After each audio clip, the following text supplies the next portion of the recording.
मंदिर आर्थिक रूप से स्वयं पूर्ण होने हेतु किए प्रयास, इस विषय पर श्री प्रदीप विष्णु तेंदुलकर जी हमारा संबोधन करेंगे। तत्पूर्व हम उनका परिचय समझ कर लेते हैं।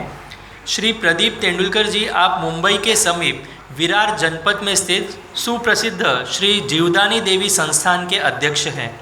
पिछले 35 साल से आप श्री जीवदानी मंदिर के विश्वस्त के रूप में उत्तरदायित्व देख रहे हैं। आप सफल वास्तु निर्माण व्यवसायिक हैं। जीवदानी मंदिर के माध्यम से सामूहिक विवाह तथा अन्य शैक्षणिक कार्य आप निरंतर कर रहे हैं। मंदिर में सात्विक प्रसाद निर्मिति केंद्र के निर्माण में आपका विशेष योगदान भी रहा है। मंदिर आर्थिक रूप से स्वयंपूर्ण कैसे बने, इस संदर्भ में अपने कुशलता से अपना योगदान भी उन्होंने दिया है। आप महाराष्ट्र मंदिर महासंघ के कार्यकारिणी सदस्य भी हैं। मैं आपसे अनुरोध करता हूं कि आपका अनुभव कथन हम सभी के समक्ष करें।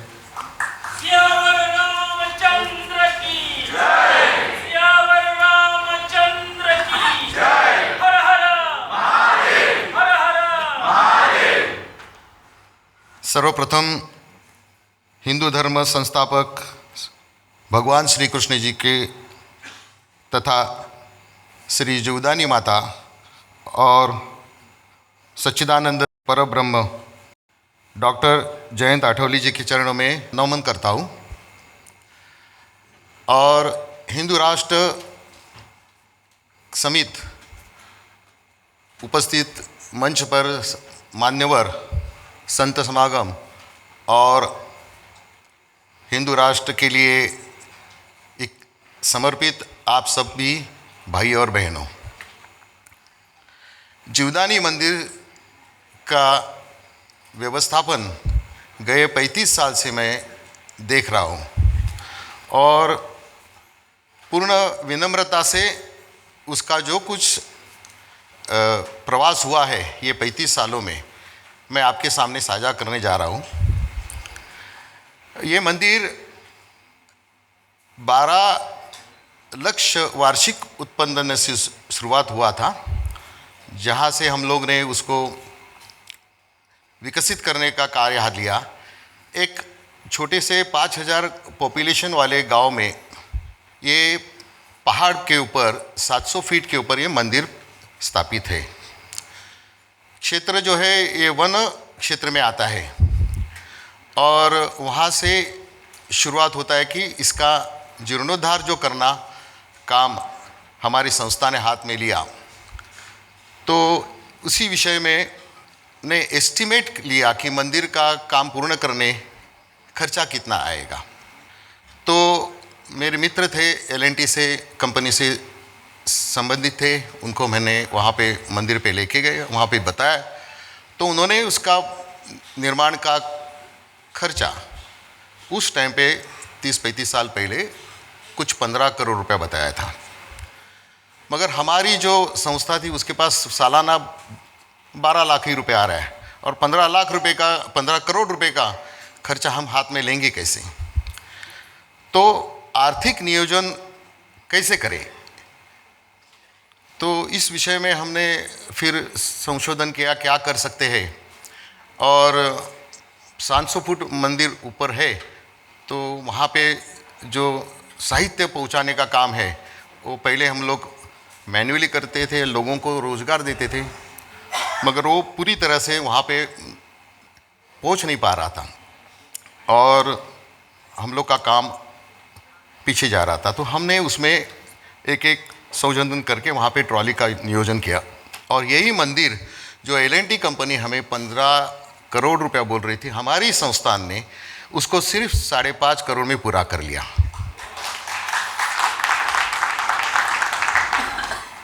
अभी ये कैसा पॉसिबल हुआ, तो उसके लिए कि स्थानिक लोगों का मंदिर के साथ लगाव रहना जरूरी है और स्थानिक लोगों ने ही मंदिर को चलाना चाहिए, कोई गवर्नमेंट की व्यवस्था उसमें नहीं रहनी चाहिए, ये मैं नमूद करना चाहता हूँ। दूसरा कि हर एक मंदिर में अलग अलग चढ़ावे आते हैं, कोई फूल के स्वरूप में आता है, कोई नारियल के स्वरूप में आता है, कोई दक्षिणा आती है। तो दक्षिणा तो हम उसका विनियोग हम करने के लिए सब मंदिर व्यवस्थापन के लोग हैं बैठे हैं, मगर जो नारियल जो आता है उसको हम लोग क्या कर सकते हैं। तो वो नारियल बहुतांश संस्थाएं उसको बेचते हैं, बेचने के बाद वापस वो मंदिर के प्रांगण में दुकानदारों के पास पहुंचता है और दुकानदार वापस उसको माता जी भक्त को देके माता जी या भगवान को चढ़ाया जाता है। तो हम लोग ने इसको खंडित करने के हेतु वो प्रसाद स्वरूप में कैसा उसे परिवर्तित किया जाए, ये हमने सोच के आज हमने उसको नारियल वड़ी बनाना चालू कर दिया। नारियल वड़ी जो है आज आप देख रहे हो, तो वो हमने उसको पूर्णतः ऑटोमाइजेशन करके मानवीय हस्तक्षेप से उसको लंबा रखा और उसका FSSAI का रजिस्ट्रेशन लिया। जो नारियल हम लोग सालाना 6 लाख नारियल बेचते थे, उससे हम लोग 66 लाख रुपीस तकरीबन हमें धनराशि प्राप्त होती थी। आज 2 से 2.5 करोड़ रुपया वही नारियल वड़ी बेच के मंदिर व्यवस्थापन को फायदा हो रहा है। दूसरा एक जो हमारे हाथ में नहीं है, मगर हम ऐसे काम थोड़े मंदिर व्यवस्थापन के बाहर जाके भी हम काम कर सकते हैं।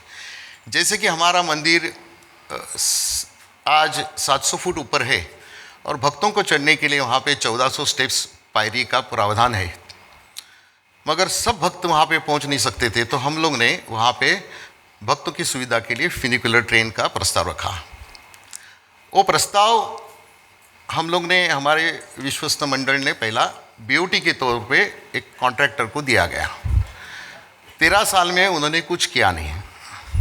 साथ में वणी में भी, वणी मंदिर जो है सप्तशृंगी गढ़ पे, वहाँ पे भी प्रस्ताव महाराष्ट्र शासन ने रखा। उन्होंने वो प्रस्ताव 100 करोड़ रुपए का एस्टिमेटेड प्राइस रखा और उन्होंने वो 2008 में शुरू किया। हमारा एग्रीमेंट 2004 में हुआ था और 2017 तक कॉन्ट्रैक्टर ने वहाँ पे कुछ काम नहीं किया। आखिर में संस्था के सभी लोगों ने एक निर्णय तय कर लिया कि वो कॉन्ट्रैक्टर को हमने टर्मिनेट करके वो प्रोजेक्ट हमने खुद करना, उसके लिए कंसल्टेंट चेक देख के और जीवदानी मंदिर ट्रस्ट की जो शेष राशि है उसको हम लोग ने वापर के यूटिलाइज करके हमने वो प्रोजेक्ट करना चालू कर दिया। वो तांत्रिक दृष्टया उसको फ्यूनिकुलर रेल बोलते हैं और वो रेल का हम लोग ने काम शुरू किया 2019 में। उसके पहले गवर्नमेंट ने जो वणी में प्रोजेक्ट किया था उसकी लंबाई तकरीबन 200 फुट थी, 200 मीटर थी और उसकी कैपेसिटी कुछ 60% की है। हम लोग ने 100 आदमी की कैपेसिटी वाला फ्यूनिकुलर रेलवे बनाया। जो आप देख रहे हो, जो कोई मंदिर व्यवस्था का प्रोजेक्ट उसकी घटना में लिखा नहीं है, मगर फिर भी हमने उसको शुरू किया। हमारी सनातन भाई बंधुओं ने उसको हमें सपोर्ट दे दिया। डोनेशन इतना हमारे पास जमा हो गया कि वो राशि से और थोड़ा अधिक हम लोग ने लोन लेके ये प्रोजेक्ट जो गवर्नमेंट को 10 साल लगे, वही प्रोजेक्ट को 2.5 साल में हमारी ट्रस्ट ने केवल 32 करोड़ में पूरा किया। इस प्रोजेक्ट के लिए हम लोग ने जो कुछ ऋण लिया था 17 करोड़ रुपया, वो माताजी की कृपा से और हमारे जो भक्त की कृपा से 2 साल में, जो 5 साल में पूरा होना था वो 2 ही साल में पूरा हो गया। तो ये हमारी सनातन धर्म की शक्ति है, भक्तों की शक्ति है और हम जो भी काम हाथ में लेंगे ईश्वर हमारे साथ रहता है। आप अलग अलग मंदिर के माध्यम से हो और काम कर रहे हो, हमारे ये जो महोत्सव चल रहा है इसमें हम लोग अलग अलग विषय पे चर्चा हो रही है। मंदिर में हिंदू धर्म पे होने वाले जो आघात है, अनेक विषय है उसके ऊपर। कोई केंद्र शासन के पास हमारे प्रश्न है, कोई स्टेट गवर्नमेंट के पास प्रश्न है, कोई सुप्रीम कोर्ट है, कोई हाई कोर्ट है, कोई डिस्ट्रिक्ट कोर्ट में हमारे प्रलंबित प्रश्न हैं। उसका हमें न्याय मिलेगा। भगवान श्री कृष्ण हमारे पीछे है, साथ है, और हम पूरी लगन से हम लोग काम कर रहे हैं। मगर हमारे हाथ में क्या है? तो हमारी जो मंदिर और व्यवस्था है, हमारे हाथ में जो मंदिर है, उनकी हम लोग जो आए कैसे सुधारें। और आज हमारा मंदिर का जो कुछ इकोसिस्टम है, वो आज तकरीबन हमारे भारतवर्ष की जो जीडीपी है, उसमें हमारा कंट्रीब्यूशन सिर्फ 3% है। और अगर हम सभी लोगों ने अगर उसको अच्छी तरह से उसको साझा किया और व्यवस्थापन में शुरुआत छोटे छोटे बदल किए, और जैसे कि और हमारे विषय के पश्चात भी दूसरे कोई विषय होंगे, जैसे कि हमारे फ्यूनिकुलर रेलवे हमने प्रोजेक्ट पूरा कर लिया, तो ये तो गवर्नमेंट का काम था। हम ऐसा बोल के चुप बैठ सकते थे और गवर्नमेंट के पास जाते थे तो गवर्नमेंट अभी तक वो प्रोजेक्ट नहीं कर पाती थी। तो ऐसे प्रोजेक्ट हमें आपकी जगह में जो भी है, हर एक मंदिर की एक विशेषताएं है कि जो जाके आपके पास आपको ढूंढना है कि हम यहाँ पे हम क्या कर सकते हैं, और वो चीज़ को हमको थोड़ा मॉडर्न टेक्निक यूटिलाइज करके फिर बाद में हमारी जो कुछ आज जो सोशल मीडिया है, उस माध्यम से हम क्या कर सकते हैं, हमारे भक्तों के पास हम कैसे पहुंच सकते हैं, ये हमें देखना है। और हमारी मंदिर की जो आय है, जो उसकी हम लोग ज़्यादा से ज़्यादा लोगों के हित में कैसा लाए। जैसे कि हमारी जो मंदिर ट्रस्ट सामूहिक विवाह का काम आयोजित करती है हर साल,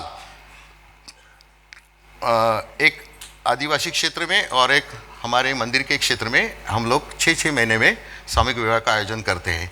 तकरीबन 1500 लोगों का अभी तक हम लोग ने सामूहिक विवाह कर चुके हैं, और ये जारी रहेगा। दूसरा कि हमारे पास जो आने वाला पैसा है, जो भक्तों के माध्यम से आया है, तो उसको हम लोग एजुकेशन में यूटिलाइज कर सकते हैं।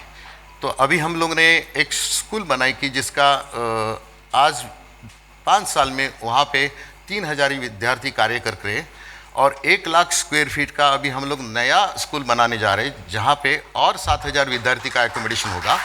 तो ये हमारी जिम्मेदारी है कि हम लोग लोगों को शिक्षा के प्रति, जहाँ पे कोई सरकारी व्यवस्था फेल हो चुकी है या फेल होने जा रही है, वहाँ पे मंदिर आगे आना चाहिए।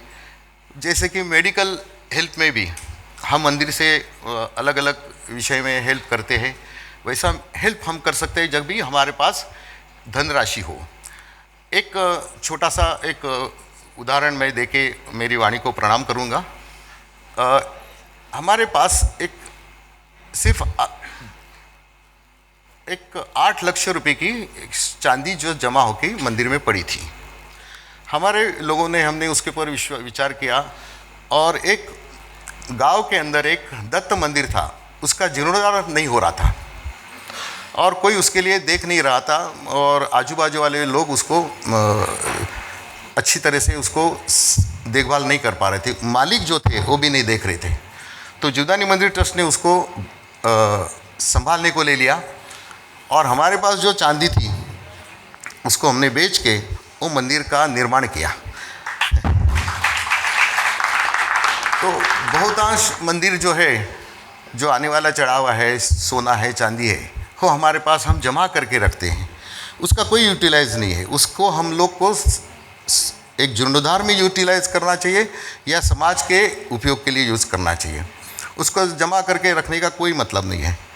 तो ये संस्था ने किया हुआ वो मंदिर का जीर्णोद्धार में आज हमारे पास जो जगह निर्मित हुई, वो जगह पे आज हम डायलिसिस सेंटर चला रहे हैं, जहाँ पे हम लोग सिर्फ 100 रुपये में लोगों को डायलिसिस कराते थे। तो आरोग्य व्यवस्थापन के लिए भी हमें जो करना है वो करने के लिए हम आगे आते हैं। तो सहयोगी संस्था भी हमें मिल जाती है। जैसे कि हम लोग ने सामूहिक विवाह आयोजित करना चालू कर दिया, तो सामूहिक विवाह के साथ जो स्थानिक व्यापारी लोग हैं वो एक एक सामने आए और हमें एक साझा करके जो लोगों को जो दान देना है उसके लिए हमें दान देना और साहित्य देना चालू कर दिया, तो जिससे लोगों का भी सहभाग हमें लेना जरूरी है। संस्था चलाने के लिए हमें सबसे ज़्यादा मनुष्य बल लगता है, और मनुष्य बल में हमें जो व्यवस्थापन करना है उसमें एक 12 महीना यानी 24/7 एक मनुष्य बल हमें लगता है, और कोई सिक्योरिटी और मनुष्य बल या सेवक हमें उत्सव के टाइम में लगता है। तो हमें इसकी व्यवस्था ऐसी कर सकते हैं कि हमारे कॉलेज के आसपास के स्कूल है या कॉलेजेस है, वहाँ से जो एनसीसी कैडेट है वो हमें महोत्सव के टाइम पे हेल्प करते हैं, और उनसे हम लोग मदद लेके हमारे ऊपर पगार का जो विषय है उसको हम लोग सीमित करते हैं। तो ऐसा बहुत कुछ व्यवस्थापन जो 35 साल में हमारा जो मंदिर का व्यवस्थापन में हमने सुधार किए, उसमें और एक थोड़ा समय है तो मैं एक शेयर करूंगा कि हमारे जीवदानी का नाम, देवी का नाम है जीवदानी, और वहाँ पे बलि देने की प्रथा थी।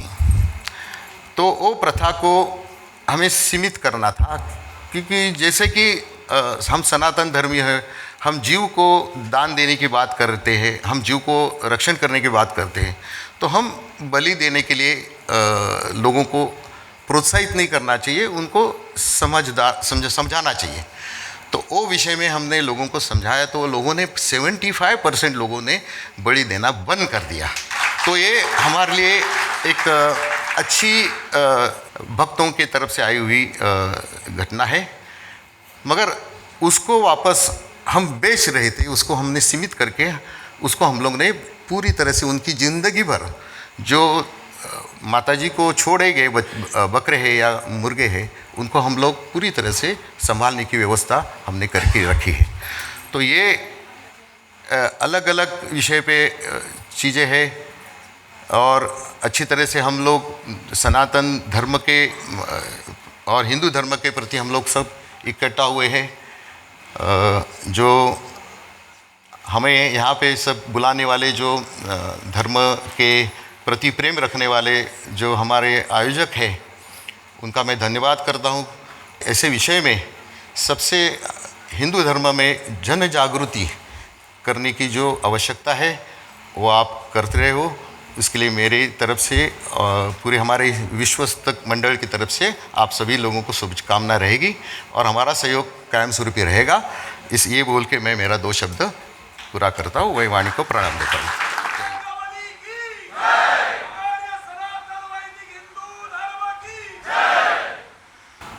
बंधुओं, एक मंदिर यदि आर्थिक रूप से सक्षम हो जाता है तो उस मंदिर के माध्यम से हमारी सामाजिक क्षेत्र में, आरोग्य क्षेत्र में, शिक्षा क्षेत्र में और धर्म कार्य में किस प्रकार से सहयोग मिलता है। तो यह कार्य जीवदानी देवी संस्थान के माध्यम से किया जा रहा है। ये बहुत ही सराहनीय प्रयास है। हम प्रदीप जी का बहुत बहुत आभार व्यक्त करते हैं। बहुत ही अच्छा प्रयास जीवदानी संस्था द्वारा किया जा रहा है।